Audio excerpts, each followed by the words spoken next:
Welcome back to my favorite people. In the last two lectures, I went through nucleophilic substitution reaction SN2, and I said that we have four factors that we need to include them in our calculation to figure whether the reaction is going to be fast or not. One was the steric effect. As it goes up, reaction will be slower. The nucleophilicity, the stronger the nucleophile is, the faster reaction will be. And the third one will be solvent. The fourth is temperature, and I'm going to try to go through the third and fourth one in this lecture if it's possible. Okay, we're going to start with polar protic solvent. Polar protic solvent is the solvent that is polar, and as you see here, we have electronegative elements like oxygen or nitrogen attached to carbon, and because they are more electronegative, they will pull electrons to themselves. They will get a negative charge, partial negative charge, and partial positive charge. Those partial positive negative charges are permanent. So we have permanent charges, and that's the reason we call them polar. But there is no acidic H attached to to attach to the electronegative element, so I'm going to call them a protic. So a protic solvent has no acidic hydrogen. Okay, has no acidic hydrogen attached to the electronegative element. Okay, while the protic solvent, if you look to electronegative element, it has hydrogen there, so they are not only polar, they do have acidic H. So X attached to H, and this is going to be the acidic hydrogen. Okay, and this is the difference between protic versus a protic. Protic has acidic H, while a protic no acidic H. Okay, now let's see effect of that acidic H or an absence of it on SN2 reaction. So first one, I go with a protic solvent like methanol, and my nucleophile I go methoxy. So this one, it will be methyl attached to oxygen. We call it methoxy. Okay, and if you want to say it has a negative charge, you will raise that one, and you say this is going to be methoxide. Okay, the methoxide, it has a negative charge. Okay, it's going to try to stabilize the negative charge somehow. And if you have a polar solvent, your polar solvent, if you have a protic solvent, the protic solvent is going to have acidic H. That acidic H, it will give some electron density to oxygen or nitrogen, and it will have positive charge. Now, oxygen on the methoxide or the nucleophile will go after this hydrogen, and it will establish interaction with it. So technically, we get hydrogen bonding. And now what will happen? I'm going to say that lone pair now is shared with hydrogen. Okay. So that lone pair got shared with hydrogen. Means the charge on the nucleophile got dropped. The nucleophile got more stable. So our nucleophile got more stable. Okay. So you think that's a good thing, okay? And so my nucleophile got stable, and that should be fine, okay? Nothing wrong until now, okay? Nothing wrong until now. But if your nucleophile gets more stable, it will be less reactive. Okay. If it's less reactive, it will give you slower reaction. Okay, so the nucleophile gets stable, and because it's stable, it will be less reactive. If it's less reactive, the reaction will be slower. Okay, same nucleophile. Let's take it to a protic solvent. And our protic solvent, I go with DMSO. Dimethyl. We have sulfur, we call it sulfoxide, and the name for it is DMSO. Okay, now I have the same nucleophile. This is exactly same nucleophile. There is a negative charge on oxygen and positive charge on carbon. Okay, so exactly same nucleophile. And again, we have -1 and oxygen. And you have to ask yourself, what is the negative charge on the solvent? The negative charge is located on sulfur, and sulfur is buried with two methyl groups and also oxygen. Remember that the structure is going to be like this. You have two carbon. Those two carbons, they have three hydrogens.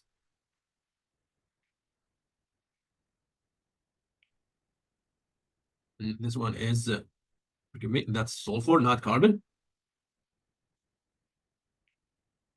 So if you want to reach positive charge from this direction, it's going to be hard. Why? Because you will see two methyl groups. And if you reach it from this side, you will see this group, or say that group. And that steric effect will make it harder for sulfur to technically pull some electrons from the nucleophile. And because the nucleophile, or oxygen on the methoxide, it will have harder time to see sulfur, so it's not going to get stable. Okay, this is not going to get stable. So you can write this in protic solvent, nucleophile will not get stable. Okay, in a protic solvent nucleophile will not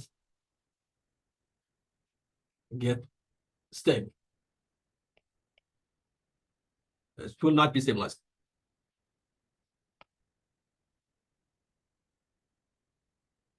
Okay. And because it doesn't get stable, it will be more reactive. More reactive. That means the reaction will be faster. So you get a faster reaction. Okay. Now let's show all those, like highlighted points on this graph. I have methoxide reacting with alkyl halide. We are kicking the halide out of the system, and we get oxygen and getting a bridge between two carbons. So normal condition, if you have, let's say, the protic solvent, because this piece is going to get stabilized, it will be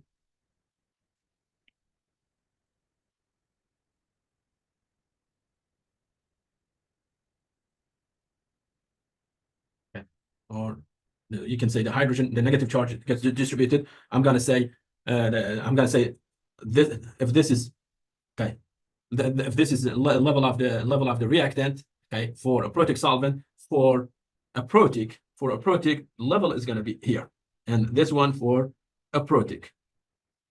Okay, now let's connect it to the reactant and to the product. Forgive me. I'm going to try to go through the same transition state and say this one is the pathway. Okay, I got that. I'm trying to follow the same transition state. No, so I think I need to do it for myself. So let's say, okay, cool. My bad. Okay. And when you have a protic solvent, the activation energy is going to be this. This is the activation energy. Well, when you have a protic solvent, because the nucleophile get more stable, the activation energy, it will be bigger. So activation energy for protic in a protic solvent, activation energy in a protic solvent is higher than activation energy for a protic solvent. And because the activation energy is less when you have, for example, DMSO, the reaction will be faster in DMSO than methanol. Okay, that's about the reactant. Nucleophile gets more stable, and then more stable inside the protic solvent. That means that the gap between the reactant and the transition state gets bigger. Okay, you might ask this: how about the transition state? And why don't you talk about the transition state? And what's the effect of the solvent on the transition state? Let's review the transition state. Okay, so this is going to be our transition state. We have carbon attached to, let's say, hydrogen. Okay, another hydrogen here. Okay, I go. That's, for example, hydrogen. And let's put hydrogen down there. Okay, next we have a methoxide is coming to the system. So I go CH3, oxygen, and oxygen is trying to share lone pair with carbon. At the same time, I have the chloride is taking lone pair. Okay, so it's taking those two electrons technically and trying to leave the system. And just to be more accurate, it's taking both electrons. Okay, now chlorine has a negative charge, oxygen has a negative charge. Where is the positive charge? On carbon. The positive charge is buried exactly there. Okay, right right on carbon. Okay, now where is our solvent? Our solvent can be anywhere. Okay, let's say we have a polar. Okay, we have a say we have a polar solvent. Okay, the polar solvent. Okay, it's not gonna polar solvent. It's not gonna be able to reach carbon and stabilize the transition state. Why? Because it's buried. Okay, polar solvent. Listen carefully. Polar solvent, it cannot reach carbon because carbon is buried. It cannot stabilize it, but it can stabilize the nucleophile and drop the reactivity for it. Okay, how about the DMSO? Okay, DMSO, non-polar, like in a protic solvent. This is DMSO. Okay, DMSO, it has negative charge here, positive charge there. Okay, and so can we use the negative charge on oxygen to stabilize the transition state? Again, it's the same issue. The positive charge on carbon is hidden at the center. We cannot really reach it. So I can easily say this: effect of solvent on stabilizing the transition state is not much. Okay, it's not much. Why is not much? Because the positive charge is buried. It's buried by the substituent, like 2 or 3 hydrogens, and also leaving group and the nucleophile. And because it's hard to reach carbon, transition state is not, the energy of the transition state is not going to change dramatically in a protic versus a protic solvent. And this is the reason I kept the transition state almost the same level. Okay.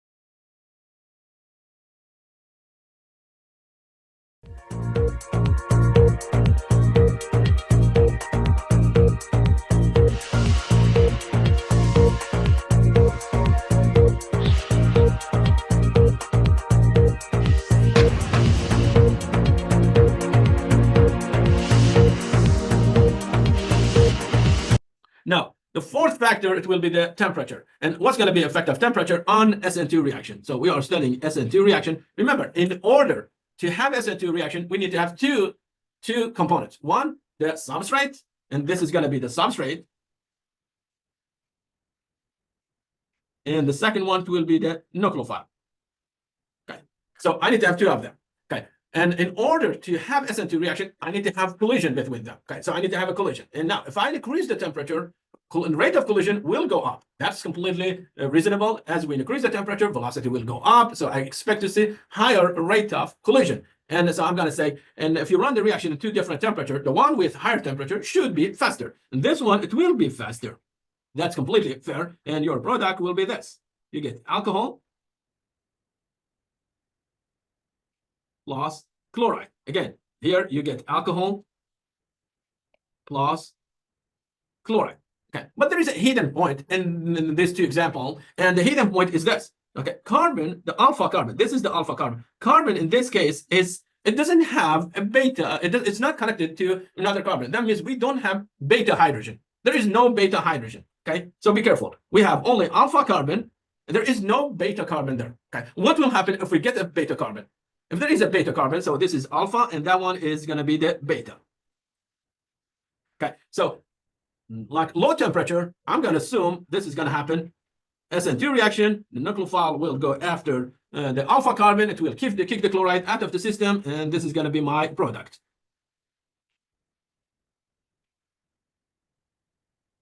Temperature is really low, so I'm going to say this is going to be SN2, simply nucleophilic substitution, and nothing surprising. Now, what will happen if I increase the temperature? Let's say we increase it to 50 or 100 degrees Celsius.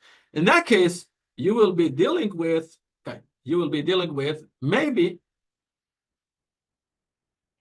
elimination reaction. Why? Because you have a beta carbon that does have hydrogen attached to it. Okay, so if you increase the temperature, you might get same product like the first reaction that you got. This is going to be your first product maybe. So you get alcohol plus the chloride. Also, you might get this. So this one will be SN2 reaction. You might get E2, elimination reaction. And the elimination reaction, in this case, nucleophile will go after hydrogen. While we are breaking this bond, these two electrons, they will be given to carbon, and then carbon, it will give them to chloride. And we get this. We get alkene plus H2O plus Cl minus. So we got alkene or elimination product. As you increase the temperature, the SN2 reaction might start shifting to elimination. Okay, and you need to be careful about it. If there is a beta hydrogen there, okay, nucleophile on high temperature might go after the easy target, and the easy target, it will be hydrogen. Take hydrogen and leave the system and get to the and turn to a neutral compound like water. So I will have two reactions running at the same time when I increase the temperature. One, it will be SN2 reaction, and the second one, it will be elimination. And the elimination will not happen unless you are dealing with high temperature. Usually, high temperature is going to favor elimination. Okay, usually. And again, nature of the nucleophile also will affect ratio of these two products. And at the end of this chapter, we're going to practice more example about how to differentiate, reaction like SN1, SN2, E1, or E2. But for now, I'm going to stop the lecture here, and thank you very much.